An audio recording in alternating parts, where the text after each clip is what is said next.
I'm Ricardo, and I'm joined today by Jennifer Rose. And we are planning on a very interesting conversation on articulation as identity and its role with memories and with AI and with some of how it interfaces with the stuff that each one of us is doing and the area in between, which is really interesting.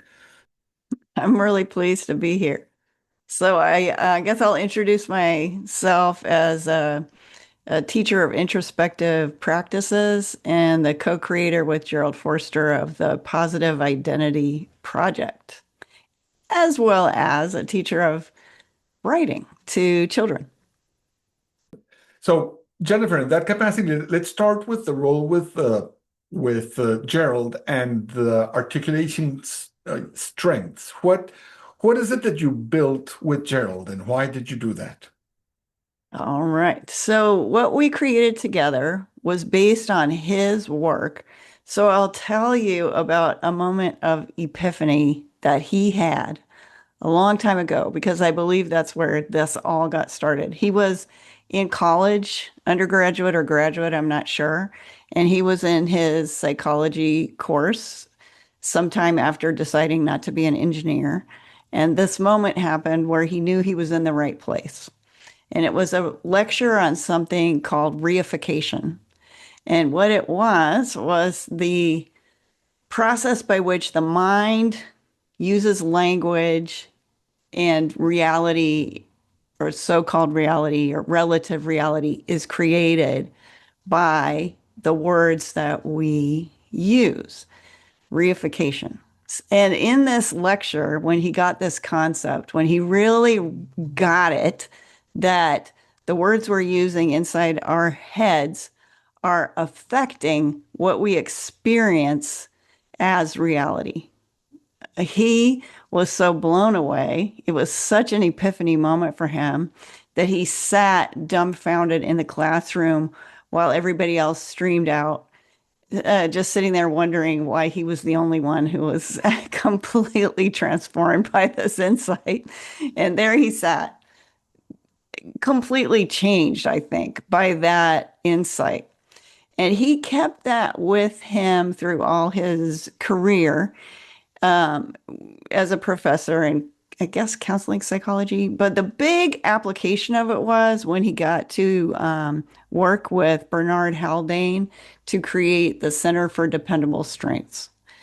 And the big place where it showed up is in an activity that is part of the that program that they do at the Center for Dependable Strengths, where people get together in groups and talk about good experiences from your life, something that you're proud of that you made happen. You put that into words, articulate it, was Jerald's contribution. Jerald found that it had a very elevating effect on the whole room, definitely on each group, on each individual, and on the whole room when people articulated good experiences and both articulated their own contributions to them and heard from other people who were listening to them what they saw as the strengths or positive contributions that the person made. Okay, so he created this group process. And then where I came into it is after he retired, he was still passionately, as you know, it, monomaniacally almost sharing this message that articulating what's positive in our days and in ourselves is what we should be doing. You experienced it at like birthday parties and get-togethers where we would all be sharing what we appreciate about each other, which is a beautiful tradition that he's left our family with. So he was so fixed on this, and that's where he and I started working together after he retired on making that group process into a process for individual development that someone can do on their own. So that's where the Positive Identity Project came from. It's the transformation from the Center for Dependable Strengths into a program for an individual to do to develop themselves and gain insight into their own passions and strengths, and the repeated articulations become an identity. That's the core belief there, that if we have been repeating, I suck, I'm bad at something, I never get this right, then our identity is negatively impacted by that and negative in general. And if we articulate, re-articulate, and come closer and closer to what really brings us joy and what we really do to make that possible, our identity can shift into a completely different frequency. You mentioned his epiphany moment when he was in class and had this moment. When was yours? When did you realize this is something I want to spend time with him on? He is your Yeah. stepdad. How did why did you get involved with this so deeply? Well, there was this moment when he was visiting New York, and he and I were both working on projects. He was working on his Articulating Strengths Together book, which was his first book after retirement, where he was just taking that quad thing and separating it out from the rest of the program at the University of Washington so that anybody could do it. He was working on that, and I was working on a yoga workbook that was based on the Himalayan tradition, and a book in the Himalayan tradition called, oh crap, what's it called? Emotion to Enlightenment. That's what it's called. So I was taking a book and making it experiential because I already had a deep belief that we have to work things through our own experience to change, to be changed by what we're seeing or learning, so to speak. You know, it's experiential knowledge is for me like it. That's what's transformative. That's transformative. So we were working on these things at the same time, and we looked at each other's work, and I was like, that's the same work. That's it. It's the same thing. And his there's a different orientation. He's definitely a psychologist. I'm definitely a yogi. It's a little bit different in depth dimension because the psychology dimension doesn't have a spiritual dimension. But it looked essentially the same to me. So he and I taught a workshop together in New York shortly after that. And it was a great experience bringing together meditative experiences with his Articulating Strengths Together quad experience. And people liked it. So that was kind of the beginning of it. And then later, you know, he always had a Christmas gift of spend time with me. Let's get an intellectual pursuit going and share time together. I got that Christmas gift. We do the Secret Santa thing, and he got my name, and he said, "Let's do this thing. I have a book called Yoga and Psychology. Let's read it together, and we'll have meetings every week and talk about it." And this evolved out of that Christmas gift. That's great. That's so beautiful. Now, hearing you, it strikes me even more that I come to a very similar place, but from a completely different pathway. And Mm. that is, I remember I told you how with my mom, I was always annoyed by the way she would aggrandize and embellish and make up shit as she told stories, even about things that pertain to me or to a movie we had seen or to a book she had read or something. And I was always annoyed by how she would um, change it and embellish and aggrandize and uh, and then over the years before she died.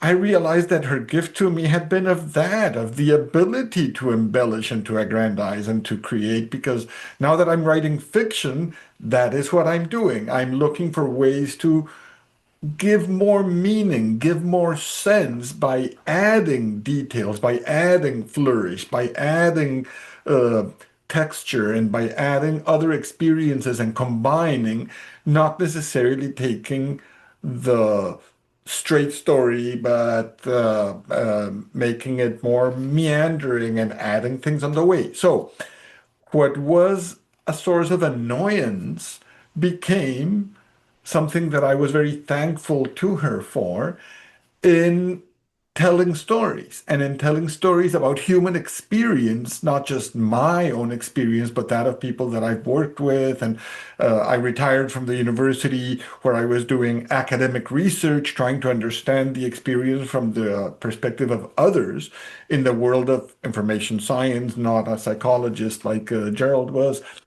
But leaving academia behind and retiring and writing fiction unleashed all this creativity and all this power of telling stories as a way to bring forth the human experience.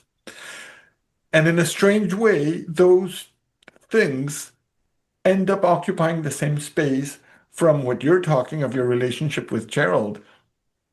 And I think the pivotal point comes when, as we are now realizing with Gerald or with my dad, what is it that happens when the person who was articulating their strength and was articulating their life vision and was articulating their life history, and when they can no longer do it? What is lost when we lose the capacity to articulate our strengths, to tell our story, to share our story, to write the story? What goes away? And that is something that we are both longing for. We are both mourning now in seeing Gerald's memory fade, go away into dementia, and seeing my dad's memory fade away, and seeing my uh, mother-in-law's uh, gone into the world of dementia. So, how about we enter a bit of that space of dementia? What has your experience of Gerald's dementia, as after you have built out this very close relationship with him about articulating strengths, how has that experience of his dementia affected you? Profoundly. Dementia is brutal. It's brutal. I don't know what it's like on the inside of it, but on the outside of it, it is such an absolute loss. And it certainly goes to, I mentioned the spiritual dimension. It's certainly, I don't know if you're expecting to go there, but I had to go there. I had to contextualize it in the whole deeper dimensional package because the psychological level is so gone. It's so utterly gone, and it just seems cruel. Honestly, I've had experiences losing people who died, and there was kind of a clean sense of them in my heart space and a sort of a sense of ongoing connection that dementia hasn't allowed me, be it a fantasy or whatever it may be. It's brutal looking at the absence of the person. And so to make sense of that, I employed my yoga tools. And the conclusion that I found myself able to live with is that using a reincarnation model, everything is retained. It's not retained where I can speak directly to it. And the way I ended up sort of framing it for myself is that everything's in there. I don't know where, but it's all in there. And his let's call them mechanisms, psychological mechanisms that export it are what is broken.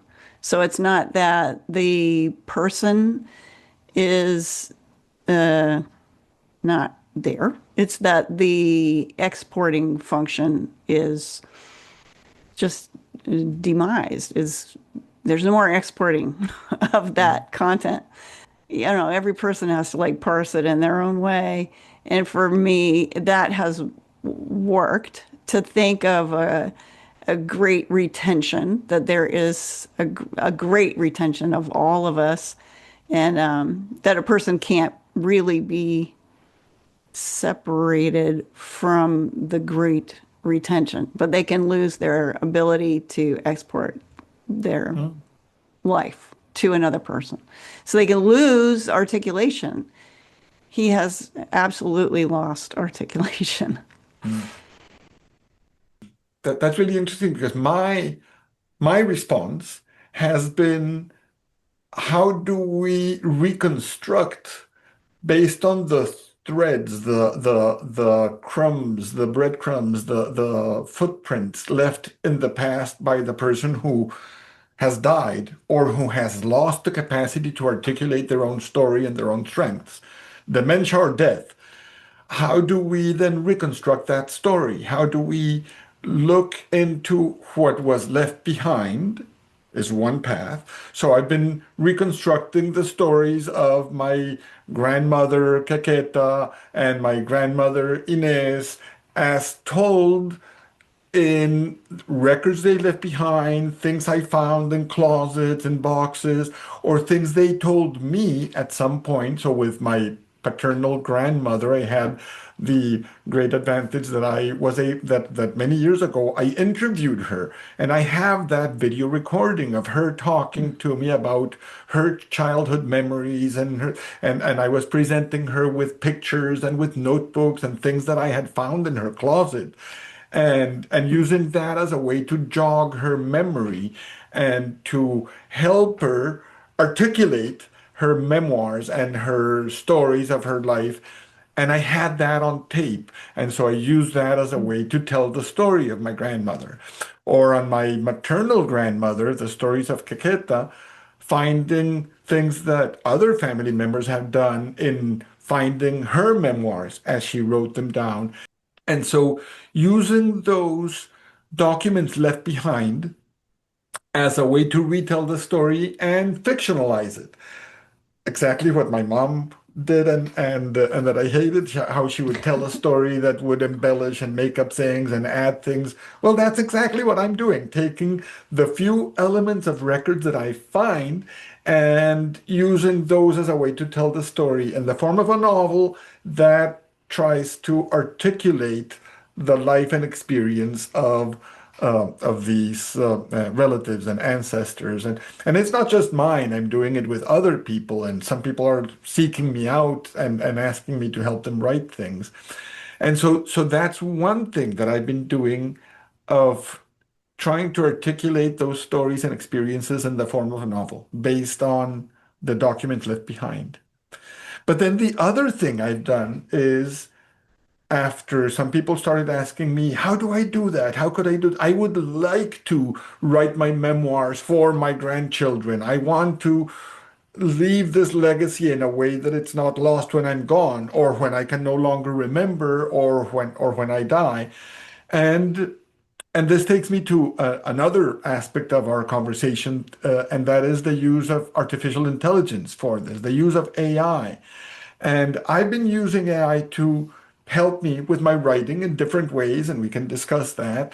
But the thing I did at the after somebody asked me, do you think I could use AI to help me write my memoirs? And I said, absolutely yes. So I started creating a guide, a manual to help someone who wants to write their memoir.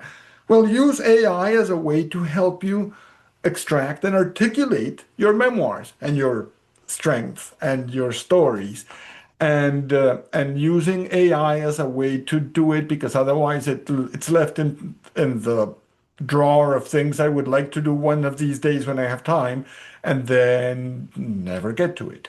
So So I created this manual to help people use AI as a way to articulate their life history, their life story, their memoirs, or in the language of Jerald and the positive strengths is how to articulate your strengths in a way that tells a story for others. I had not thought of the angle of the reincarnation where things stay there and what has been lost is the export function, as you say. I think that's a really interesting way to look at it. What I have done is make sure that there is an export function while we still can, or to facilitate the export function based on the records left behind and use those to reconstruct a new retelling of that story.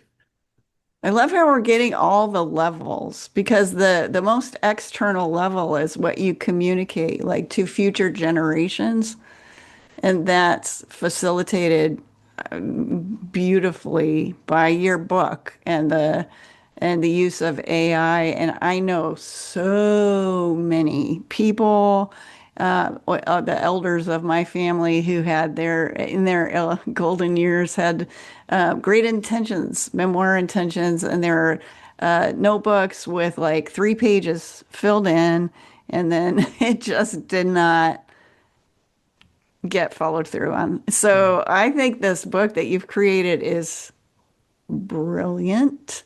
And at that most external level for future generations of enormous value, and psychologically, and even in my depth mode, what we manage to put into words is what gets stored, whether we're on the reincarnation train or not, which most of us are not. And I have 1 foot on and 1 foot off. So anyway, but the articulation piece is critical to it because we can't share or store something that hasn't been fully clarified into words. We have these vague notions of ourselves, and anybody who you ask, do you know who you are, is going to say yes. Oh, so tell me, and then, well, I don't know. There's a certain amount of work that has to be done to get it clear. And AI is a pretty good tool for getting it accomplished and for creating language, even for those vague notions that we have about ourselves. It's an incredible tool. And we don't have to take its words either. I don't know how much that is in your book, but there's a back and forth. It's a dialogue with like, for me, I think of AI as like the whole history of thought in one portal. And so it's a back and forth with it's a great conversation. Mhm. It is a great back and forth. It's not, you're not saying to AI, here, write the history of my life, and because then AI will make up a history of your life. It'll create something that is not you and is not your voice.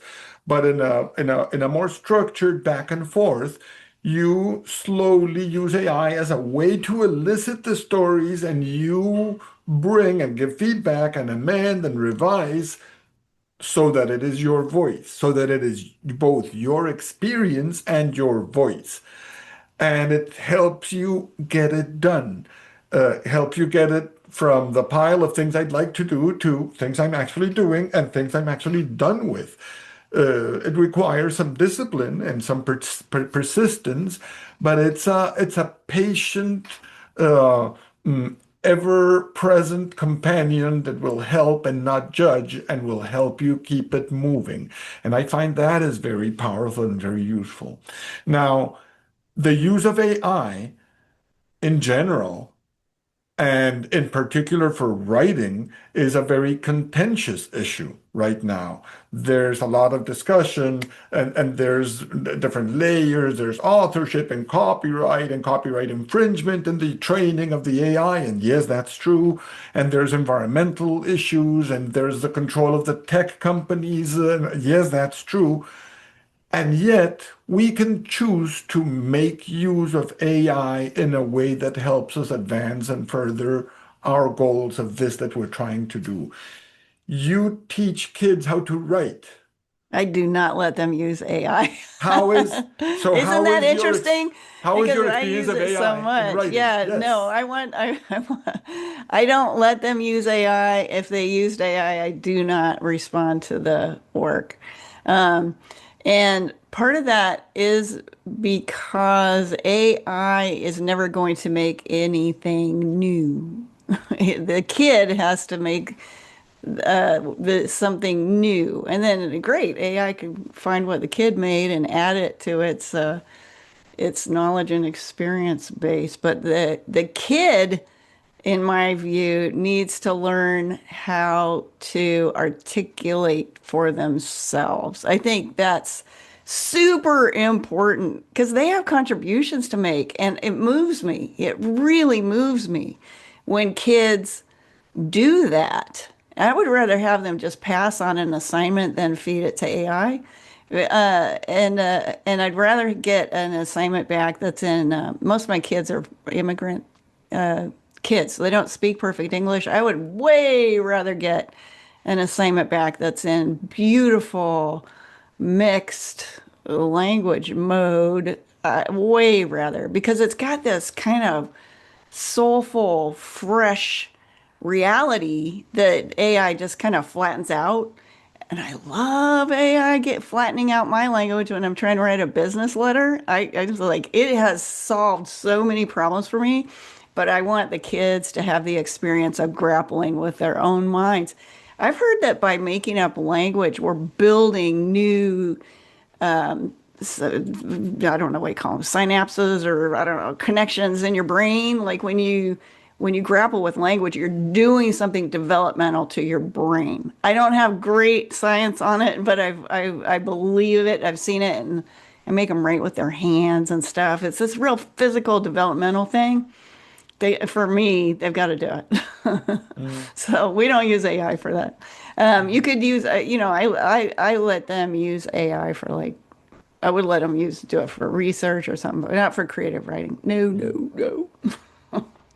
Well, in my latest project that I told you about, I'm writing a novel about someone who is writing a novel about somebody with dementia. So I'm compressing all the different things that we're talking about here into a single novel in which somebody is writing a novel using AI about someone with dementia. And then it turns out that the author himself is diagnosed with early onset dementia, which is more aggressive and faster than the more regular dementia that his character is going through. So his own dementia progresses faster. And since he is using AI, but then slowly he starts giving permissions to the AI to do more things. So the AI starts managing the relation with the pharmacy and his meds to be refilled, and then with his doctors, and then the other topic that we have not gone into more detail now during our recorded conversation, there's also the issue of advanced directives for healthcare and how do we take ownership of our own decisions about death and death with dignity and dying, and what to do about our own anticipation or possibility that we will descend into dementia as well, and what choices we make now mm, for the case in which we lose our ability to make our own decisions. So in this novel, this character has signed advanced directives for dementia.